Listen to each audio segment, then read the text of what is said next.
complicated, right? It's a complex thing, and there's lots of different things going on.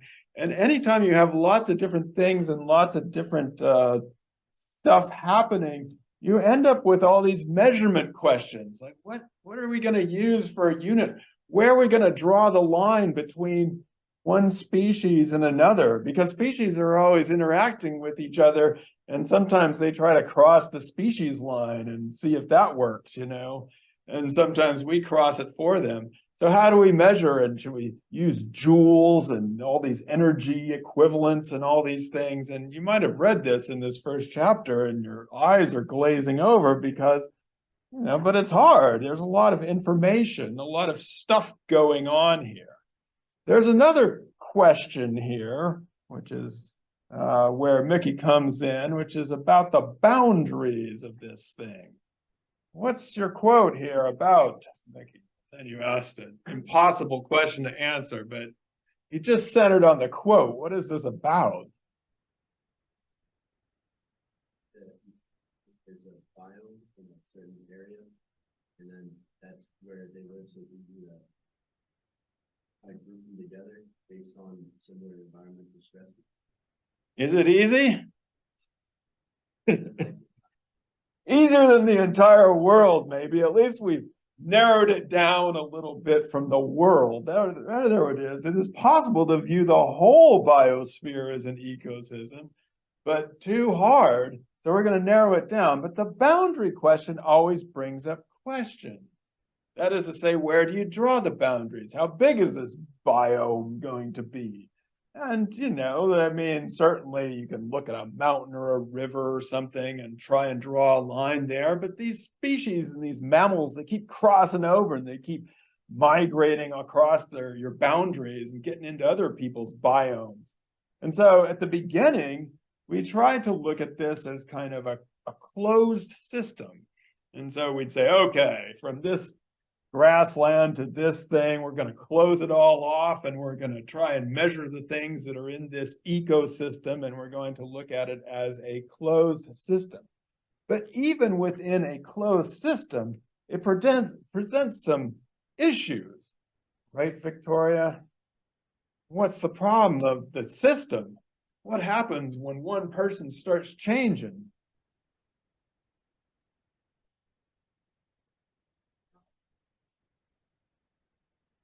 True. And as your quote says, no part can be understood apart from the entire system. But anytime one part of the system changes, all these other parts are changing. And which part is where? And in fact, the whole idea of a system has recently been called into question because a lot of these things are in process. And so a lot of people have called into question the whole idea of a system, because system implies kind of like you're in a closed network, and most of the things that we have are not closed systems, they're open systems, and organisms and climates are moving across borders. And as I put it, where do we start the system and where do we end the system? These things don't just actually naturally occur. They are lines that we try to draw on the map in order to make our job easier, but it leads to all kinds of perhaps impossible questions. And then we have the fact that these systems, although we once wanted them to be not only closed, but in homeostasis, we wanted to have them to be static, but it turns out they're always changing. We talked about organisms moving in and out, but the climate is going to be changing all the time, and the organisms themselves are changing all the time. And then, well, Anna, what is this quote about?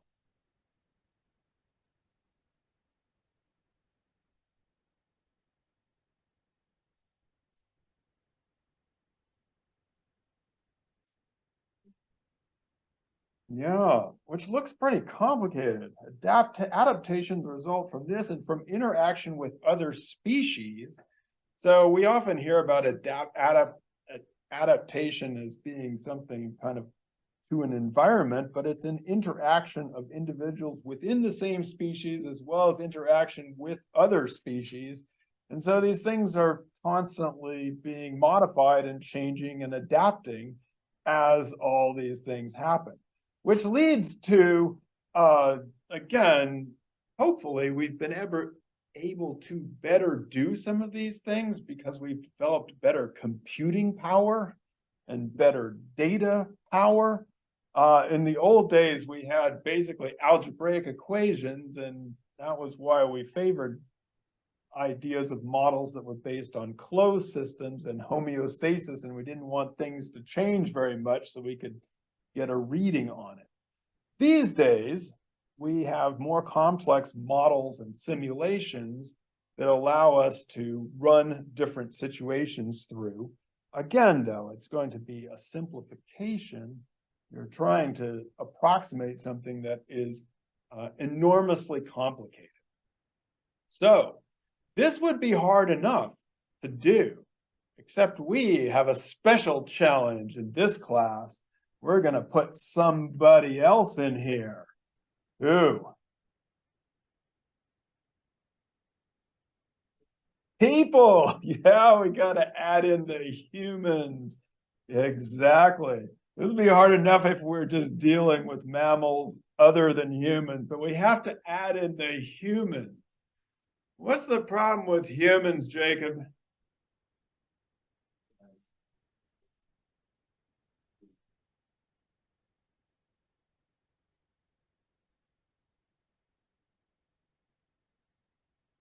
Yeah, we hope we efficiently make decisions and organize hypotheses.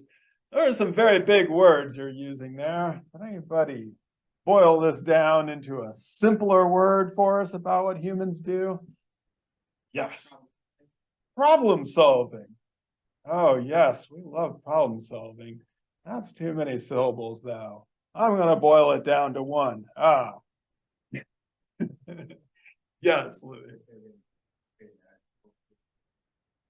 Yeah, we do those things too. That's true. And we're going to be talking about that a lot. I'm just going to say that we think, we think. I don't know if we're always problem solving, but we are always either problem solving or making problems for ourselves. Sometimes overthinking things. You ever done that? Yeah. So the problem is, well, the problem is great if we can solve a problem through thinking, but often we think we have something to do and then we don't. And so this is always happening to me. Overthinking. So we think, we form these hypotheses well, Anaya, what else do we do? We don't just think.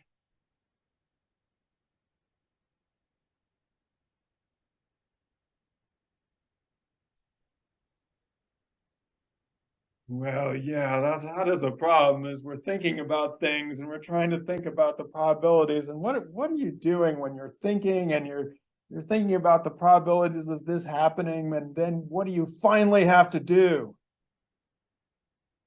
A decision. You have to take a decision. You have to make an action. And so the other problem is that humans act.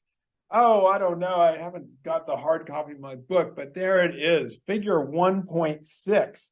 Which Moran says is a more realistic view of how humans behave. Which is kind of wacko, right? It's like, oh, is that more realistic? I don't know. I'm not sure. You got your something coming in and past routines. So Anaya was talking about the probability stuff, which is important. But as Moran puts it, there he says, some argue that human choices respond to empirical experience. That is, if it worked in the past, try it again. If it did not, try something else. That's a good one, right? Worked. I'll do it again. If it doesn't, I'll try something else. Others suggest that choices are made from a limited set of options, usually those that have occurred in the most recent past, and express the least uncertainty about outcome. Another way of thinking about what humans do, which is, we're trying to figure out what to do, but we're not necessarily trying to optimize. I mean, the probability thing is important because you don't want to take too much risk. And so oftentimes our decisions are not based on optimization, they're based on trying to minimize our risk.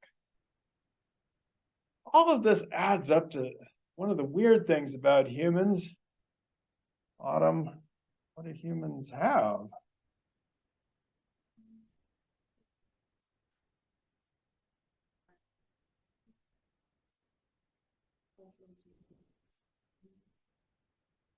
Yeah, here we are thinking and acting and doing all these things, which adds up to the fact that humans have culture. We do these things, and without getting into a huge debate about whether non-human animals have culture as well, let's just say that it's pretty, we do all kinds of interesting things as humans, which can be very good. Right, Liz? What can we do sometimes with culture?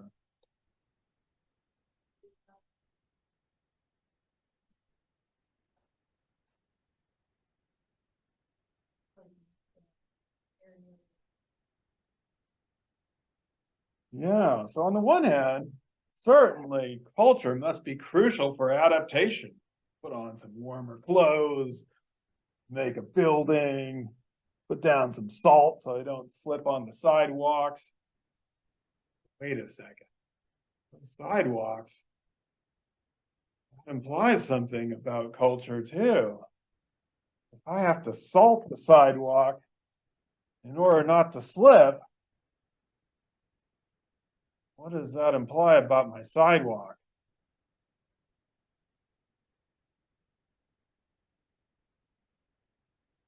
I had to walk on the snow and the grass today just to get to school to think about these issues. I had to avoid the sidewalks. I had to go completely without culture, Jacob. Why? Because the probabilities of slipping were high. Cass. Oh, it's maladaptive. How did you know? My word, I love maladaptive. What does that mean, maladaptive?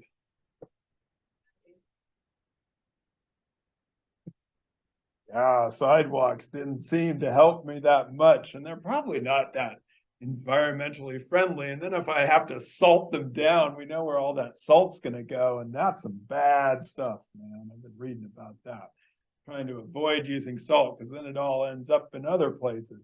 So culture can actually be maladaptive as well as adaptive. We might think of some different examples. John, this might be a stretch, but dental enamel hypoplasia, what is that?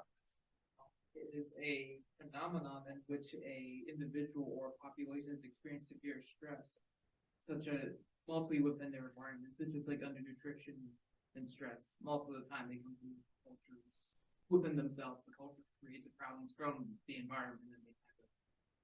What I mostly got out, it's like a large system within itself that creates stresses and we adapt them to our environment conditions and their limitations. Oh, okay. So this wasn't as much of a stretch as I thought. So that's good. So yeah, our teeth show that our stress levels may have gone up, maybe because we're living in an environment where the stress levels have reached a point or our food supply isn't very good. But I'm just thinking about my teeth also in terms of my adaptation. Teeth are, of course, wonderful, but let's put it this way. I think it's sort of what humans like sweet things, right? Because we can taste fruit and our taste for fruit tells us that it's going to be a good food for us. But that turns out to be slightly maladaptive when sugar, right? And so then my teeth are in bad shape. And then I have to go to a dentist and they could do these other things. And so culture is strange because it's it's often adaptive, and we say that humans have been able to spread into all the parts of the world that we have because of culture, and we get all excited about it. But it can sure lead to some weird practices as well, which are not necessarily environmentally friendly or friendly for adaptation into the environment. So, in a book that, and in Moran's one of his more recent books, which he cites in this chapter a few times, from 2006, he wrote a book called, a primer called People and Nature. And I guess one of my points about this is that there were this whole idea of, how do we measure the ecosystem? What is the role of human beings? Are human beings good or are human beings bad?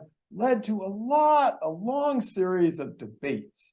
And in the next class, we'll be going through a number of approaches that people have had. For me, I found a lot of these debates to be rather a little bit dull, right? A little bit arcane. Should we use joules, or where are we going to draw the boundary of this ecosystem?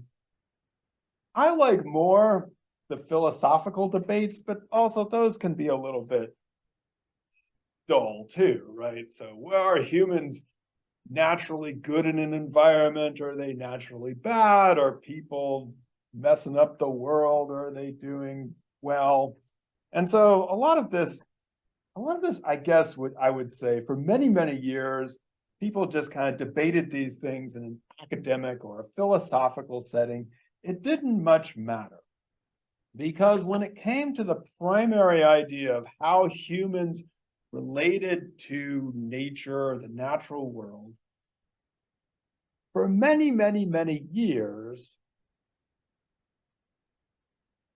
what did we believe, especially in the European, Euro-American, Western societies? What do we believe about the relationship between humans and nature, John? It needs to be dominated, or will be dominated. It needs to be dominated, or it's going to dominate us. Yeah, Tyler.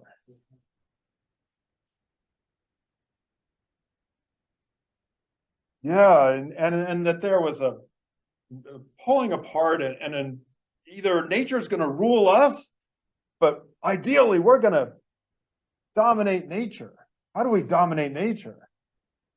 Yeah, how do we do that? Yeah, that's a good one. We dig things out of the ground and get it. And if we want to mine things, how do we get those things? Yeah, or burning stuff. Oh, right. How do we know what to burn, though? You need a technology. In the typical account, right? Humans, us good humans, are going to dominate that nature. We're going to put a sidewalk down. We're going to drill a hole. We're going to get that nature under control. We dominate nature through technology. And those people who had low technology, Liam, who were those?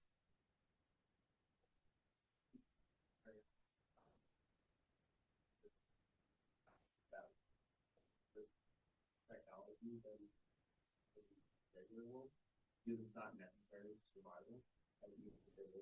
Much more sustainable. Yeah, now we say that they live more sustainably. In the old days, we would just say that they were victims of their environment, and they were running around after the animals and chasing them down, and they couldn't dominate nature like we could. And if we just went in there and just drilled a big hole and burned some stuff and put down a sidewalk, get a tractor in there, we're going to dig this land up and we're going to plant it and we're going to make it grow some shit. And we're going to grow lots of food and everybody is going to be happy. More humans equals more stuff equals more energy.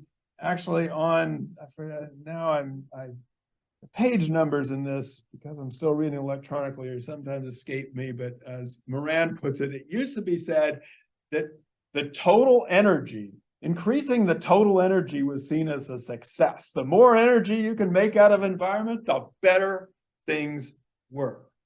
So again, up until about 1967, I would say, give or take, this was the predominant view of the world that, hey, the more people we can fit on this place, the better things are going to be. Has anyone ever seen the movie Soylent Green? I think it's been a while since I've seen this movie.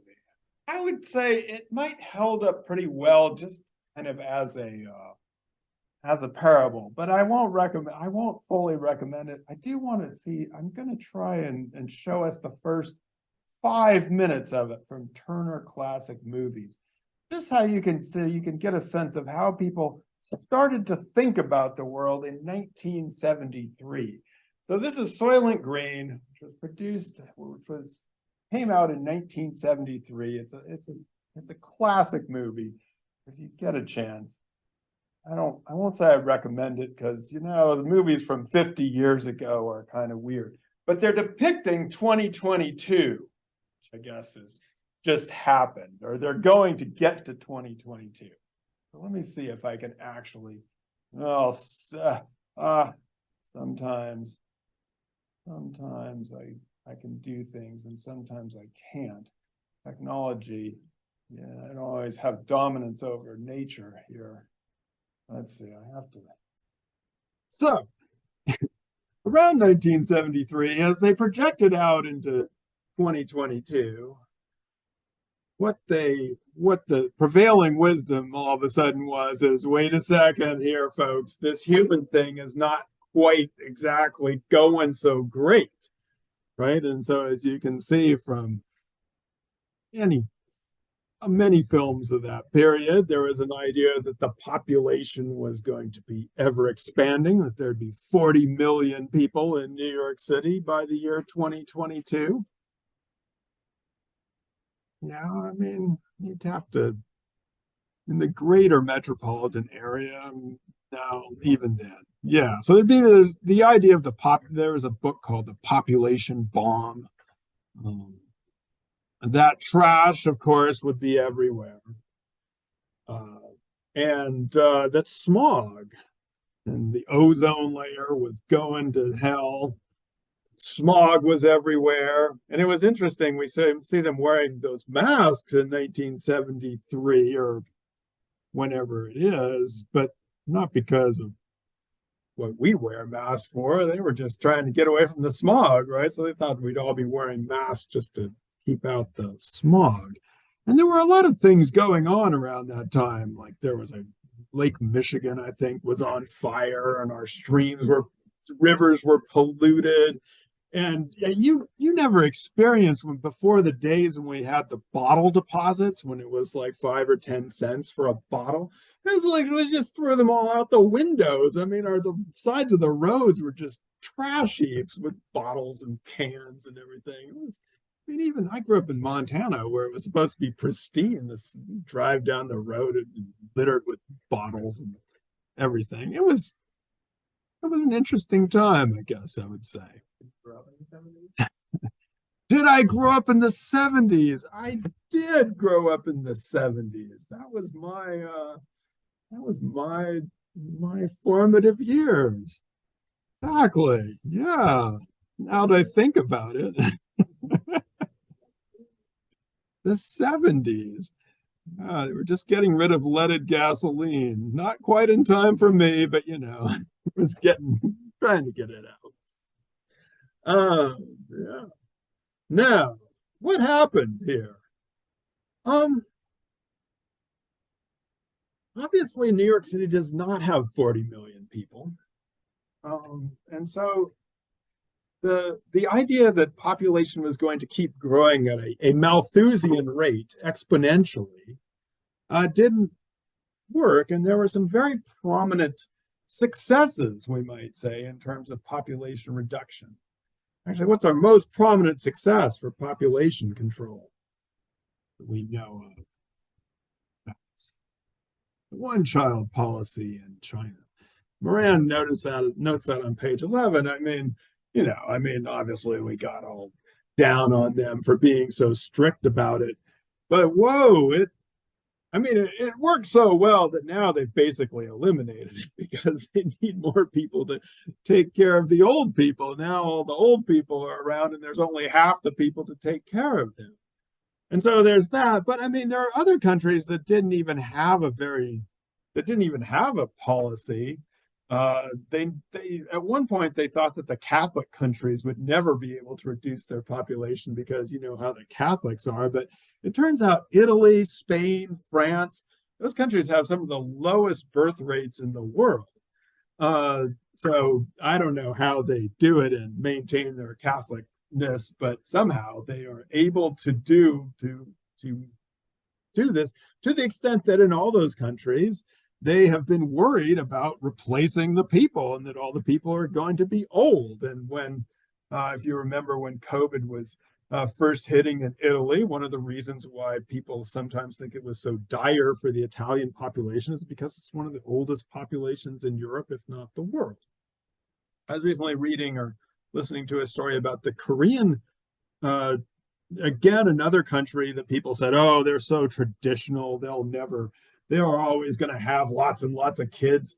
Their birth rate is something like 0.83 right now. It's like below, I mean, 2 is replacement. And it's, you know, it's getting to the point where these governments are like trying to encourage people to have children because not enough people. So we had these very prominent successes, I guess I would say, in population, maybe not reduction, but at least stagnation. Yes, and in some cases actual reduction. It didn't just go double every year or whatever they were planning on it. We also had some very high profile cleanup operations. We had the bottle tax and we stopped people from throwing their bottles out the windows, and Montana even cleaned itself up. Some very high profile like water projects and even the ozone layer. Good job, us, getting the ozone layer back. It's going to be back. Yeah. What was the reaction of the older generation? Do you remember back about the whole, what did they think about it? Did they think it was a bunch of hoopla, or were they like on board? Like, yeah, I want to actually have my kids go outside and breathe the air and not come back with black lungs. Yeah, I mean, I think there was as is always true, there's going to be a range of reactions. So, I mean, there are some people let's put it this way. Some people are like, yeah, we got way out of control and we need to clean things up and bring them back to what we were before. Some people are like, this is baloney. I would just, in one episode of The Office, my car, my rules, as she throws the bottle out the window. Wait, no, that doesn't mean the environment is your rule either. So, but I think what is the third kind of reaction is from people of, oftentimes this was visited as a loss in working class employment. And so, for people who had worked in factories and sort of seeing the smoke come out was like the sign of prosperity and a good job. And so I think there was that reaction too. It's like, well, is this the end of our livelihood? And I think that's always important to take into account, right? I mean, we get down on coal miners, but there is a way of life there and certain kinds of values. So is always going to be a range. Everybody's happy to have the ozone layer back. We didn't need to spray out all that stuff or whatever it was that we were doing, the fluorocarbons to do that. And so, I think, and then of course because our entertainment needs got reduced to just these things, as long as you have this, you can survive sub-zero temperatures, and you could get delayed for hours in an airport. You don't need more planes, you just need a phone and you're fine. As long as you got your phone, you don't need a job. So there's that. The opiate of the masses. But I guess what is increasingly clear that we know now is that a lot of the things that we thought we were doing on a local scale, that in certain places we achieved, in some ways, a lot of these things either got displaced onto the rest of the world. And that's where Mickey's quote probably comes back in, because we do have to see the whole biosphere as an ecosystem, right? So it's a lot of these things are still going on. For example, even though there have been some big successes in terms of the control of population, we still know that, right, what did we hit recently? Hit 8 billion? Yeah. And it's going to keep going up. I mean, yeah, it's not exponentially rising. And by the way, the best way to control population is to bring economic development and prosperity to people, and then they invest in their kids a lot. You actually don't need draconian measures, as Italy and Korea proved. You don't need to have that in order to control your population. But the point is, there's still a lot of people on the world, and they still want a lot of things. There's still a lot of waste. What are we doing with all that trash these days? The ocean. Yeah, I think so. I think we're just dumping it out. We're just getting it out of sight, right? As long as you dump your plastic into the recycling bin, it's going to be all right, right? Isn't that true? No.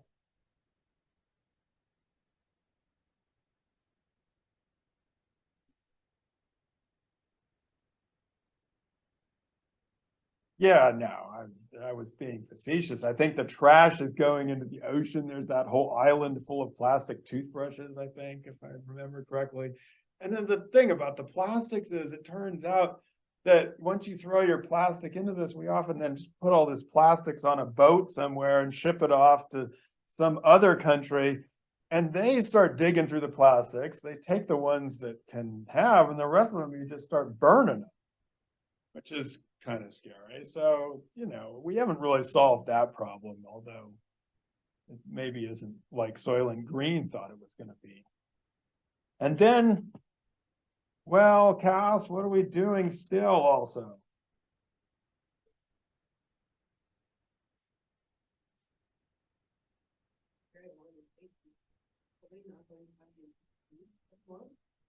We're running out of the fossil fuels, although we could make the case that maybe we should run out faster so we could get it over with, because what's happening with the fossil fuels, of course, is that, as Moran puts it, and I just figured this was worth pointing out, and so we know about the doubling of CO2, and we know that this is causing all kinds of issues all over the world, and it may be a reason why we're seeing these extreme climate events, and one day we're out in the sun and the next day we're salting the sidewalks.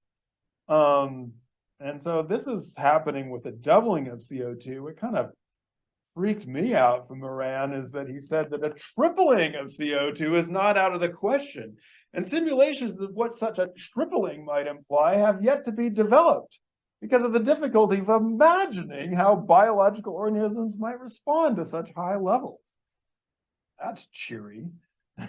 Right? So, you know, I mean, the thing is we've made some agreements and we're trying to reduce our CO2 levels, or at least keep them to a certain level. But at this point, we're not sure if it's going to work.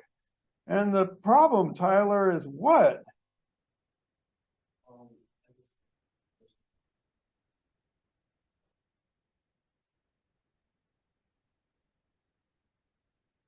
Yeah, there might be some threshold, right? And so you're going along gradually, and then you cross the Rubicon, you cross the boundary, and then you're off and running. And, you know, you ask when we'd find that point. I don't know. That's impossible to know, right? You never know until you hit it. You might not even know then. Some people say we already hit it. I don't want to get depressed about it, but some people say it's just the processes are in motion, and the best we can do is just slow it down a tiny bit. If we don't watch out, something else weird is going to happen. Anyway, geez, we don't want to be depressed at the end of class. Why not? We're not at the end of class yet. That's why. Oh, because there's no reason to despair, and look at Soylent Green. A lot of those things haven't happened, so we can put the brakes on some of these, do some new things. There's still possibilities. That's what I'll